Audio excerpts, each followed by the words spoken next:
Baik, Assalamualaikum warahmatullahi Waalaikumsalam warahmatullahi wabarakatuh. Sebelum wabarakatuh. saya memulai perkuliahan pada hari ini, alangkah lebih baiknya kita membacakan doa terlebih dahulu sesuai menurut agama masing-masing, oke?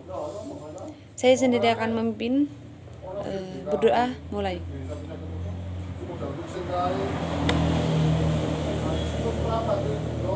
Selesai. Saya akan meresponsi dulu ya teman-teman.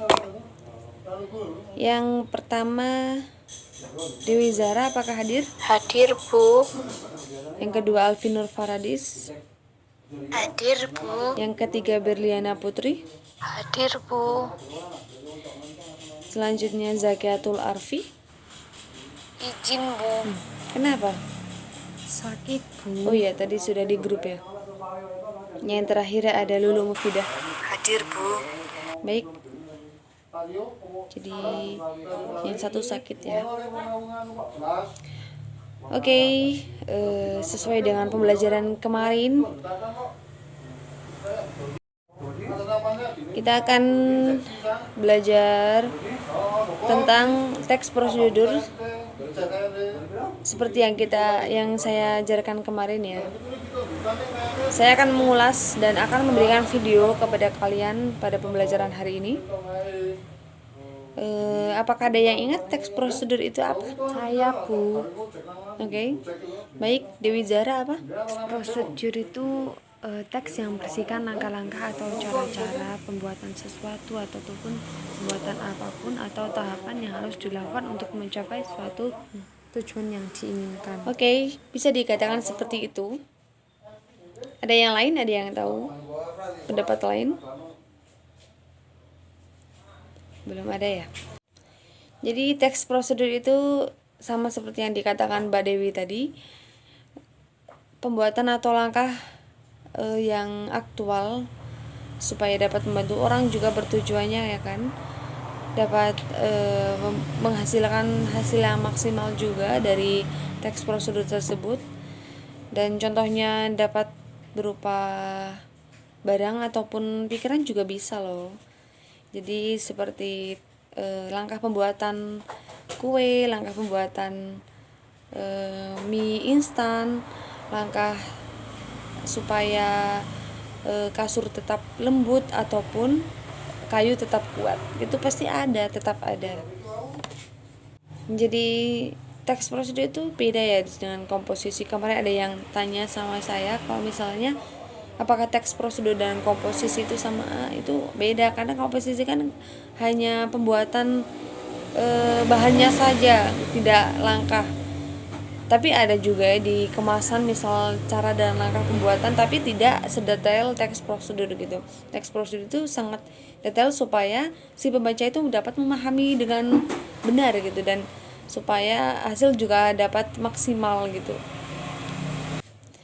Kemarin di pertemuan kemarin juga saya menjelaskan ciri-ciri dari teks prosedur, tapi mungkin kalian juga belum terlalu paham dengan apa yang kemarin saya sampaikan, karena kemarin juga saya dalam halangan. Maksudnya pertemuan kemarin itu kan kita sangat terburu-buru sekali ya pembelajarannya, dikarenakan saya sedang sibuk rapat sekali gitu. Jadi saya akan mengulasnya dan saya sudah membuat video buat kalian supaya nanti saya juga akan mengirimnya di grup, oke? Baik, saya akan memakai kacamata terlebih dahulu. Jadi saya akan menjelaskan ciri-ciri teks prosedur itu, tapi ini poin-poinnya dulu ya, soalnya detailnya nanti ada di video juga. Yang pertama ada berita langkah-langkah kegiatan yang dapat berupa poin-poin per paragraf. Yang kedua menggunakan kalimat saran dan larangan. Yang ketiga disusun secara sistematis dan dijelaskan secara detail. Yang keempat ada berisi informasi yang bersifat objektif. Yang kelima terdapat bilangan, urutan atau angka yang menunjukkan urutan atau langkah-langkah yang berturut-turut gitu. Adapun struktur tes prosedur itu terdapat 3 bagian, ada bagian tujuan, ada bagian material, dan juga ada bagian langkah-langkah ya. Nanti akan juga dijelaskan di video tersebut. Nanti di video tersebut juga akan ada langkah-langkah pembuatan teks prosedur dengan benar dan tepat supaya hasilnya juga maksimal. Baik, berikut saya akan menunjukkan videonya. Kalian tetap ada di ruangan Zoom ini ya. Saya akan memantaunya. Teks prosedur. Berikut saya akan menjelaskan pengertian dari teks prosedur. Teks prosedur merupakan teks yang berisi langkah-langkah atau tahapan yang harus dilakukan untuk mencapai suatu tujuan yang diinginkan. Adapun menurut Kamus Besar Bahasa Indonesia atau KBBI, prosedur berarti tahap kegiatan untuk menyelesaikan suatu aktivitas. Teks prosedur biasanya terdapat pada tulisan yang mengandung cara, tips atau tutorial melakukan sesuatu. Jadi misal kita akan membuat sesuatu itu kita harus melihat teks prosedurnya terlebih dahulu, dikarenakan sudah dalam artian itu sudah jelas pasti gitu loh. Selanjutnya ada tujuan teks prosedur. Teks prosedur itu bertujuan untuk membantu seseorang memahami bagaimana cara melakukan atau membuat sesuatu dengan tepat. Kalau misalnya kita ingin buat mie, kita harus membaca teks prosedurnya terlebih dahulu ataupun cara langkah yang tepat supaya kita itu benar untuk melakukannya. Tujuan dari pendahuluan teks prosedur adalah teks yang memberikan petunjuk agar seseorang dapat melakukan suatu pekerjaan secara tepat dan akurat serta memperoleh hasil yang maksimal. Selain membuat makanan, kita dapat juga membuat membuat lemari dengan tepat dan dengan benar supaya itu aman dan akurat, supaya hasilnya juga maksimal. Dalam pembahasan tujuannya adalah menjelaskan kegiatan yang harus dilakukan agar pembaca dapat secara tepat dan akurat mengikuti sebuah proses membuat sesuatu, melakukan sesuatu pekerjaan, atau menggunakan suatu alat. Kesimpulannya, teks prosedur adalah teks yang memberikan petunjuk agar seseorang dapat melakukan suatu pekerjaan secara tepat dan akurat serta memperoleh hasil yang maksimal. Tujuannya adalah menjelaskan kegiatan yang harus dilakukan agar pembaca dapat secara tepat dan akurat mengikuti sebuah proses membuat sesuatu, melakukan suatu pekerjaan atau menggunakan suatu alat. Kesimpulannya itu sebenarnya saya rangkum dari pendahuluan dan pembahasan yang di atas ya, dikarenakan teks prosedur itu sama gitu loh, maksudnya itu tuh bertujuan supaya pembaca itu mengetahui cara dan langkah untuk menghasilkan sesuatu hasil yang maksimal dan tepat gitu loh.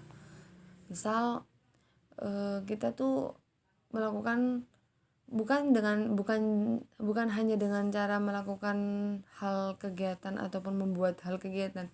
Teks prosedur juga dapat seperti cara atau tutorial kita dalam menyemangati hidup kita sendiri, itu sama saja dengan teks prosedur. Ciri-ciri teks prosedur dapat dengan mudah dibedakan dengan jenis teks lainnya. Berikut merupakan ciri-ciri teks prosedur. Yang pertama adalah berisi langkah-langkah kegiatan yang dapat berupa poin-poin atau paragraf. Jadi teks prosedur itu misalnya langsung bertujuan satu paragraf ataupun satu langkah itu sudah termasuk poin penting dalam teks prosedur tersebut. Yang kedua, menggunakan kalimat saran dan larangan itu supaya kita itu mengetahui detailnya apa yang harus kita lakukan dan apa yang tidak harus kita lakukan. Yang ketiga, disusun secara sistematis dan dijelaskan secara detail. Yang keempat, berisi informasi yang bersifat objektif. Jadi apa yang kita lakukan itu merupakan informasi yang harus aktual itu. Yang kelima, terdapat bilangan urutan atau angka yang menunjukkan urutan atau langkah-langkah yang saya sebutkan tadi. Jadi per paragraf atau per kalimat itu merupakan poin penting yang harus kita lakukan dan mungkin ada larangan yang harus kita jauhkan. Kemudian ada struktur teks prosedur, itu dibagi menjadi 3, yaitu tujuan, material, dan langkah-langkah. Yang berisi tujuan itu dibuatnya teks prosedur tersebut atau hasil akhir yang akan diperoleh atau biasanya berupa judul. Contohnya, cara mengurus surat izin mengemudi, atau cara membuat mie instan, atau cara membuat agar kasur tetap lembut dan lainnya, itu merupakan bagian dari tujuan teks prosedur. Yang kedua ada bagian material, berisi informasi tentang alat atau bahan yang dibutuhkan, akan tetapi tak semua teks prosedur terdapat bagian ini. Biasanya bagian material hanya ada di resep makanan atau cara membuat sesuatu.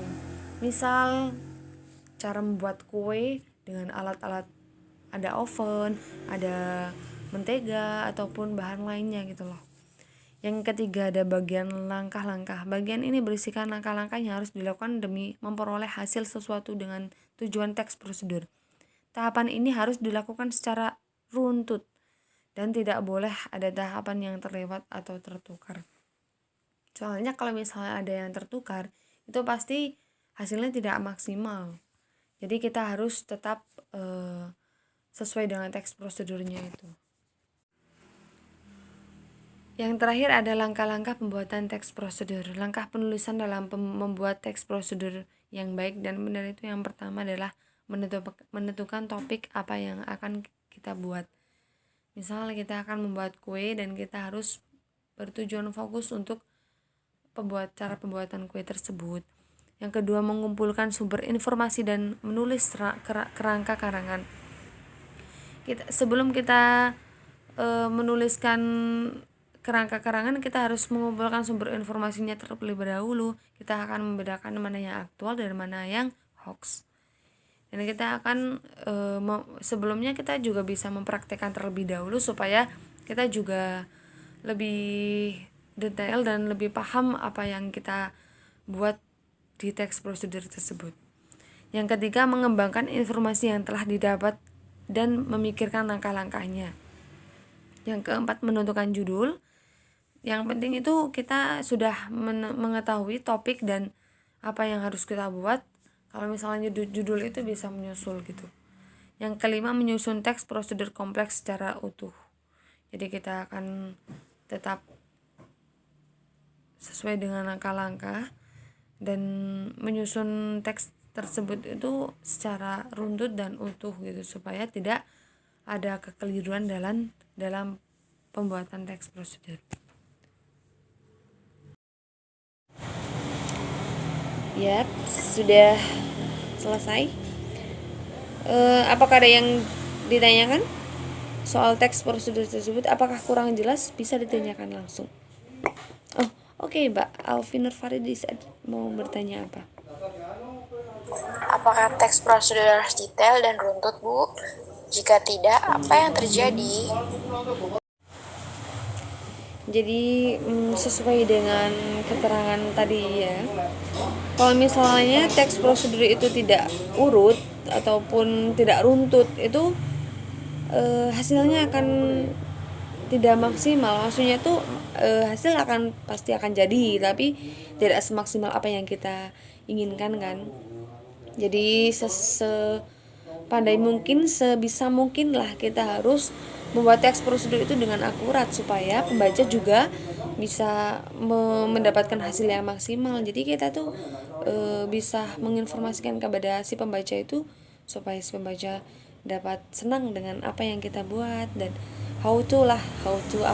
bagaimana cara pembuatan gitu kan, pasti mereka akan cari gitu tutorial di YouTube ataupun di artikel manapun. Kalau misalnya kita yang buat, pasti dia akan senang dengan apa yang kita buat. Ya kalau misalnya urutan tidak jelas ataupun salah, itu tuh takutnya akan ada hal yang tidak kita inginkan gitu. Jadi sebisa mungkin lah kita harus menyampaikan informasi dengan tepat dan urut gitu, yang detail. Jadi kita harus detail, itu penting bagi sastrawan Indonesia, itu harus penting kalau detail itu, karena teks prosedur itu membutuhkan kalimat yang detail, poin-poin yang sedikit tapi detail kan bisa. Jadi supaya si pembaca itu paham juga apa yang kita apa yang kita tuliskan di teks prosedur tersebut. Baik, selanjutnya apakah ada pertanyaan? Mbak Berliana Putri, ada apa yang bisa ditanyakan? Apakah teks prosedur bisa berupa gambar, Bu, bukan tulisan? Baik, apakah teks prosedur bisa berubah gambar? Itu tentu bisa. Kalian seperti misal kalian lihat kemasan produk apa gitu, cara pembuatannya itu pasti ada yang berubah gambar, tapi juga ada pasti itu loh tulisan tapi sedikit gitu. Tapi itu udah menjelaskan poin pentingnya gitu. Jadi kita dapat kayak yang langsung ke intinya gitu, supaya si pembaca juga paham gitu, langsung gambar dan langsung tulisan inti poin-poin penting gitu. Jadi si pembaca juga bisa langsung memahami dan langsung mempraktekannya gitu kalau misalnya lewat gambar gitu. Apakah sudah paham, Mbak Berliana? Baik, saya akan memberikan tugas kepada kalian pembuatan teks prosedur dalam tema apa ya? Jangan perasaan ya, nanti kalian bawa perasaan lagi. Jadi kayak kalian membuat teks prosedur langkah aja, jangan pembuatan ya. Misal langkah agar tembok tidak luntur, cat tembok tidak luntur, ataupun apa langkah. Jangan pembuatan makanan ya, soalnya sudah biasa sekali di pembuatan makanan. Sebelum saya menutup pertemuan kelima ini, alangkah baiknya kita berdoa penutup juga terlebih dahulu. Berdoa mulai. Berdoa selesai. Baik ya teman-teman, terima kasih sudah aktif dalam pelajaran hari ini. Saya tutup ya teman-teman. Wassalamualaikum warahmatullahi wabarakatuh. Waalaikumsalam warahmatullahi wabarakatuh.